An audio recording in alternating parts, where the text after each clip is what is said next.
샬롬 할렐루야. 창세기 2장 15절 여호와 하나님이 그 사람을 이끌어 에덴 동산에 두어 그것을 경작하며 지키게 하시고. 아멘. 공룡이 사단의 미혹을 받는 과정을 말씀을 드렸습니다. 공룡은 그룹을 무척 부러워했지요. 그룹이 아담을 호위하며 늘 함께했기 때문입니다. 그 부러움은 점차 쌓여서 자칫 악으로 변질될 수 있는 수위에 이르렀지요. 에덴 동산을 호시탐탐 노리던 사단은 이러한 공룡의 변화를 바로 감지했지요. 그리고 공룡을 향해 비진리의 전파를 계속 보냈습니다. 마침내 공룡은 사단이 주는 생각을 받아들이게 되었습니다. 이후 공룡은 선악과를 먹으면 그룹처럼 된다는 사단의 미혹에 넘어갑니다. 급기야 아담에게 선악과를 먹게 해달라고 요청했지요. 아담은 먹으면 안 되는 이유를 설명해 주었지만 공룡은 이미 그 말이 귀에 들어오지 않았습니다. 이제 공룡은 선악과를 따 먹을 기회만 노렸지요. 어린 아이들 중에는 부모님이 어떤 것을 절대 하지 말라고 하면 오히려 더 하는 아이들도 있습니다. 예를 들어 성냥이나 라이터 가지고 불장난하면 안 된다. 잘못하면 불이 나서 집이 다 버릴 수 있어 라고 주의를 줍니다. 그리고 부모님이 외출을 합니다. 이럴 때 호기심 많은 어린 아이들은 오히려 장난삼아 불을 켜보려고 하지요. 그러다가 정말 화재를 내는 경우도 있지요. 공룡도 선악과를 따 먹으면 안 된다는 아담의 타이름을 받았지만 이런 아이들처럼 마음을 다스리지 못했지요. 선악과 나무가 있는 동산 중앙 지점은 출입이 통제된 구역입니다. 아담과 하와는 출입할 수 있었지만 다른 누구도 들어갈 수 없도록 그룹들이 항상 지키고 있었지요. 그래서 공룡이 선악과를 따먹고 싶어 해도 접근조차 쉽지 않은 상황이었습니다. 그러던 어느 날 아담이 대대적인 지구 행차가 있었습니다. 평소에는 아담이 그렇게 많은 그룹을 대동하지 않았지요. 일부는 대동하고 일부는 남아서 에덴 동산을 지키게 했습니다. 그런데 이날은 좀 특별했습니다. 자신의 권세와 위엄을 나타내는 상징물을 지구에 어디에 세우면 좋을지를 살피기 위해 모든 그룹들을 데리고 간 것입니다. 심지어 동산 중앙을 지키던 그룹들까지 데리고 갔지요. 선악과를 따먹을 기회만 노리고 있던 공룡은 이때를 놓치지 않았습니다. 우두머리 격의 공룡과 몇몇이 합세하여 거침없이 동산 중앙을 향했지요. 출입금지 지역에 들어섰고 선악과 나무를 향해 나아갔습니다. 그러나 공룡들이 목표 지점에 이르기 전에 하나님의 제재를 받았습니다. 이로써 공룡들의 도발은 실패했지요. 공룡들은 선악과를 따먹지 못했지만 출입금지 지역을 침범한 자체만으로도 돌이킬 수 없는 과오를 저지른 것입니다. 하나님께서는 공룡에게 진노하셨습니다. 출입금지 지역에 들어간 몇몇 공룡은 물론이고 공룡 전체가 함께 저주를 받았지요. 하나님께서 공룡 전체에게 진노하신 것은 그들이 모두 한 통속이었기 때문입니다. 한 통속. 모두 한 통속이었기 때문입니다. 우두머리격의 공룡들이 선악과를 따먹고 그룹처럼 되기를 다른 공룡들 모두가 함께 바랐습니다. 자신들의 머리가 선악과를 따먹는 일에 성공하기를 기대했지요.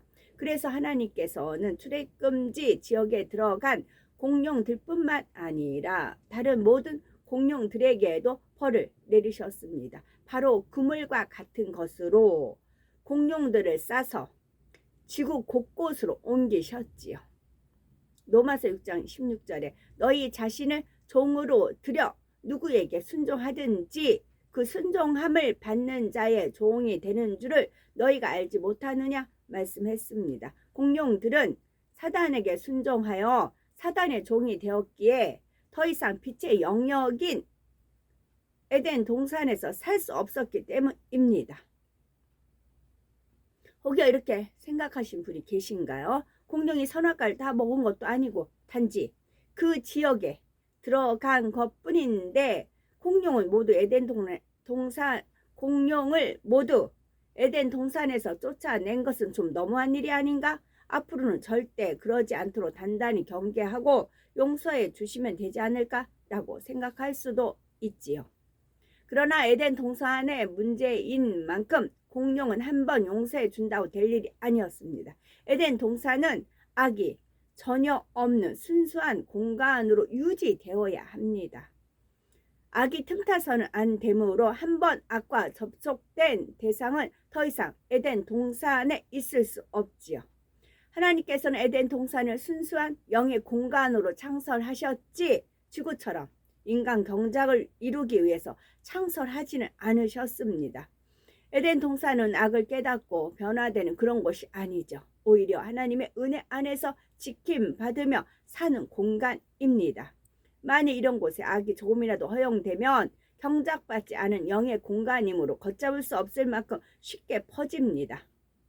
경작받지 않은 영의 공간이므로 작은 불씨 하나가 전체에 퍼져 나갈 수 있지요. 이러한 에덴 동산에서 사단의 역사를 받는 대상이 생겨난 것은 결코 작은 일이 아닙니다.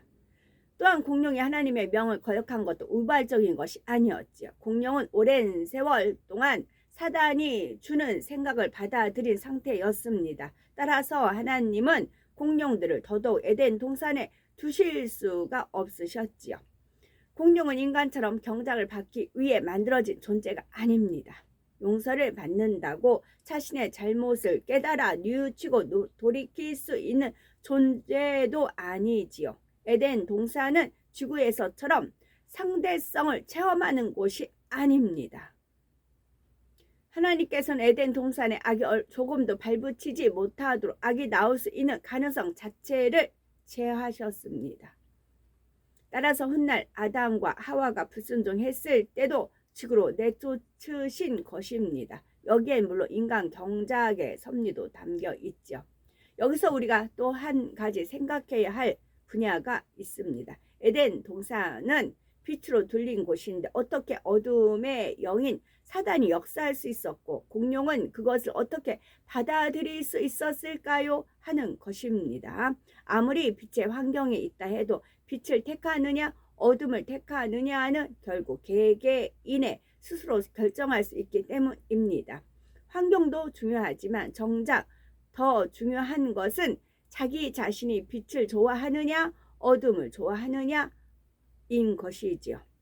아무리 빛으로 둘린 공간에 있다 해도 마음과 생각에 어둠의 요소가 있다면 어둠의 영과 접할 수 있습니다. 사단의 사주를 받을 수가 있지요.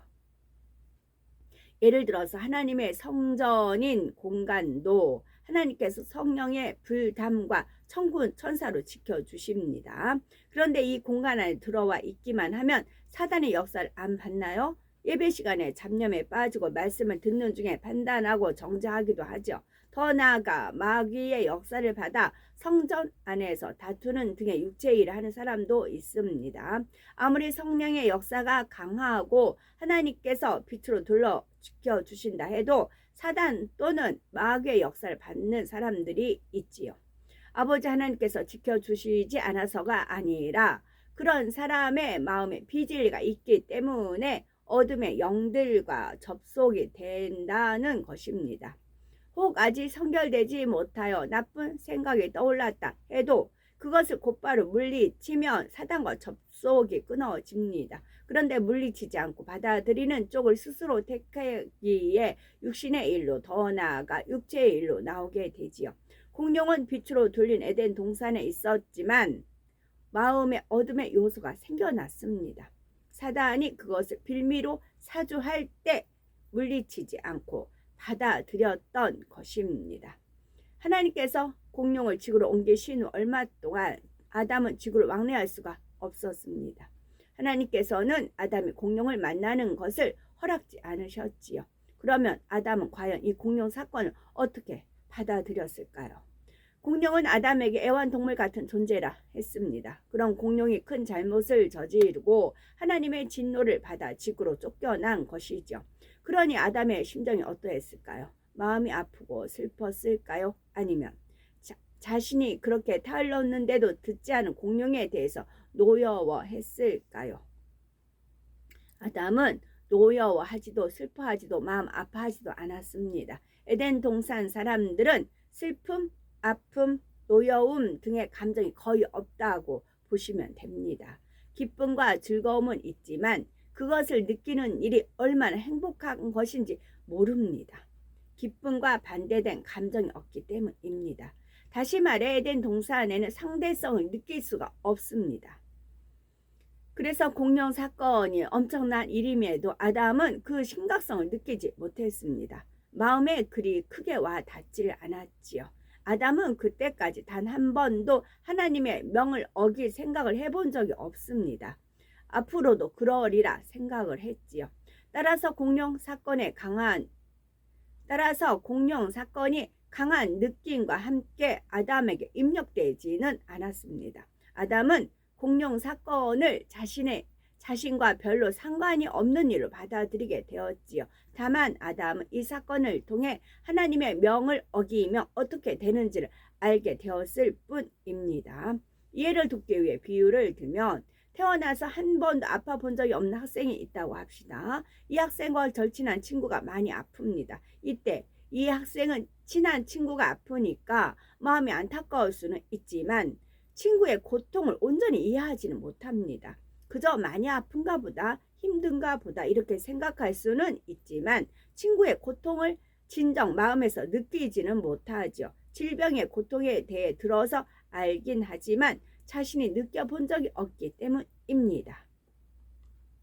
이와 마찬가지로 공룡이 비록 지구에 쫓겨났지만 지구 역시 내 권세 아래 있는 영역이다. 앞으로 하나님의 진노가 풀리면 그때 지구에 가서 공룡을 볼 수 있다. 또 잘하면 공룡들을 에덴 동산으로 다시 데려올 수도 있다. 이렇게 안일하게 생각했던 것입니다. 아담의 마음과 생각이 이렇다 보니 공룡 사건으로 인해 크게 근심하거나 슬픔에 잠기지 않았습니다. 또한 공룡이 지구로 내쫓긴 후 시간이 흐르면서 아담의 마음에서 공룡에 대한 조금의 그리움마저 사라졌지요. 예전에 공룡이 아담에게 큰 기쁨과 즐거움을 준 것은 사실이지만 공룡이 없다고 해서 아담의 생활에 크게 변하지는 않았지요. 아담은 여전히 모든 것을 누리며 이전과 별 다름 없이 살았습니다. 혹 우리 중에 아담이 어떻게 공룡을 잊을 수 있을까 하고 의아하게 생각하실 분도 있을 수 있죠. 그런 분들은 아담의 입장에서 한번 생각해 보시기 바랍니다. 아담에게 공룡은 마치 애완동물과 같은 존재라 했죠. 아담이 살아가는 데에 있어 없으면 안 되거나 꼭 곁에 있어야 하는 존재는 아니었습니다. 또한 아담은 처음부터 무엇 하나 부족함 없이 모든 것을 누리며 살았지요. 그래서 자신에게 주어진 모든 것을 소중히 여기기보다는 마땅히 누리는 것으로 생각했습니다. 하나하나를 소중하게 생각하지 않고 무신경하게 대할 때도 있었지요. 비유를 들면 부잣집에서 태어나 무엇 하나 부족함이 없게 자라는 아이가 있다고 합시다. 갖고 싶은 장난감을 원하는 대로 다 가질 수 있지요.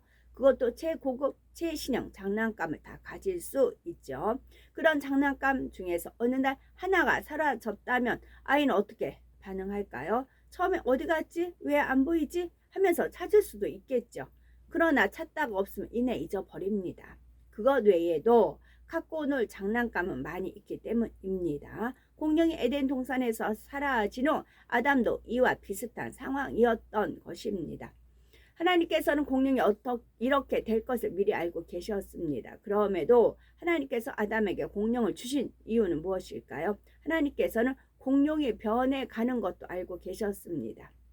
하나님께서 사전에 막고자 하셨다면 얼마든지 공룡을 막으실 수도 있지요. 그러나 하나님께서 막지 않으신 이유는 무엇일까요? 하나님께서는 공룡 사건이 아담에게 큰 깨우침이 되기를 원하셨습니다. 먼저는 불순종의 대가가 어떠함을 알기 원하셨지요.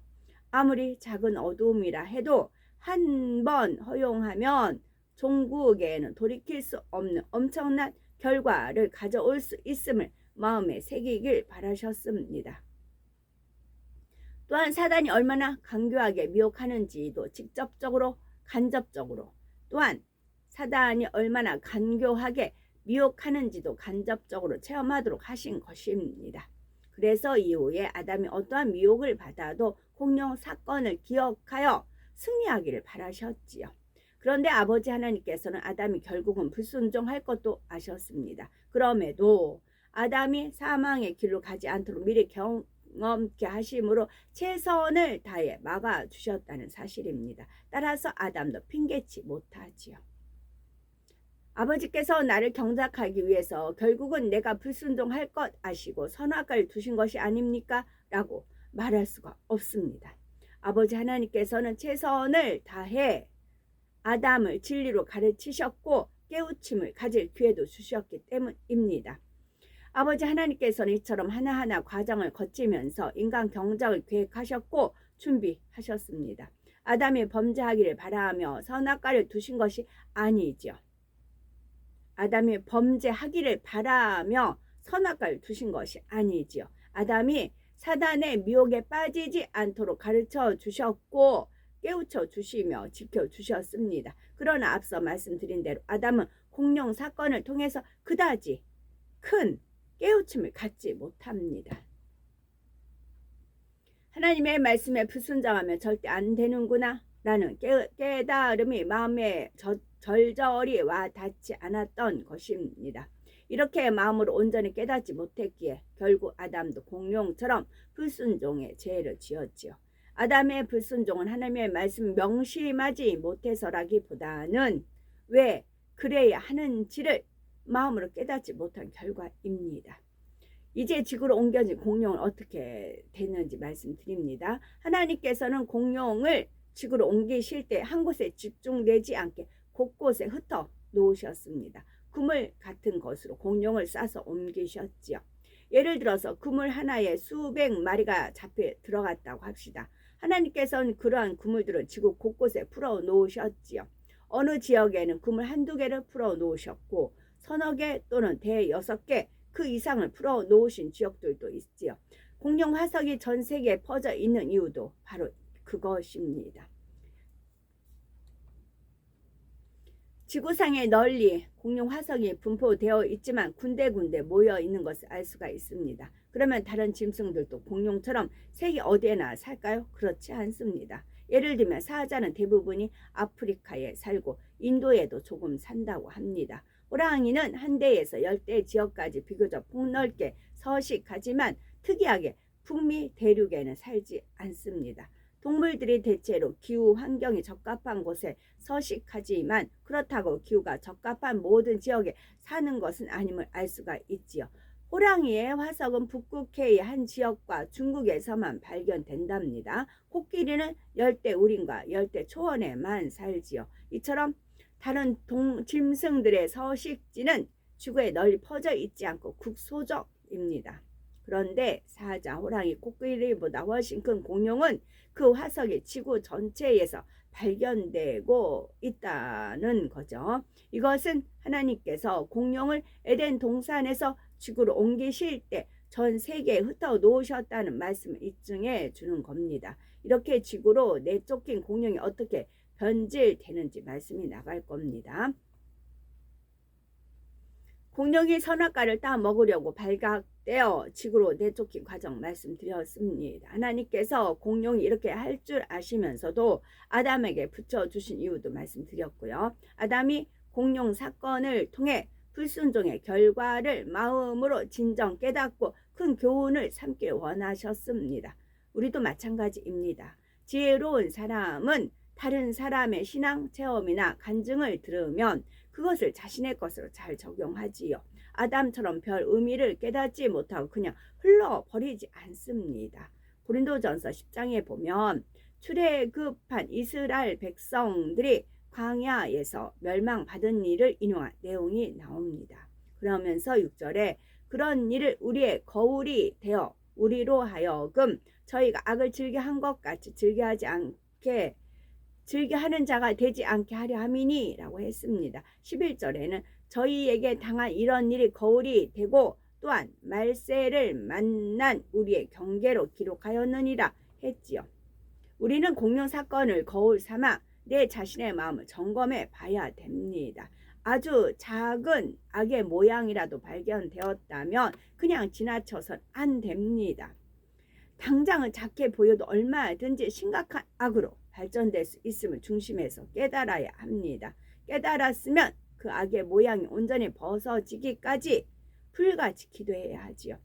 악인 줄 알면서도 버리지 않는 사람에 대해서 야고보서 1장 23절 24절에 누구든지 도를 듣고 행하지 아니하면 그는 거울로 자기의 생긴 얼굴을 보는 사람과 같으니 제 자신을 보고 가서 그 모양이 어떠한 것을 곧 잊어버리거니와 했습니다.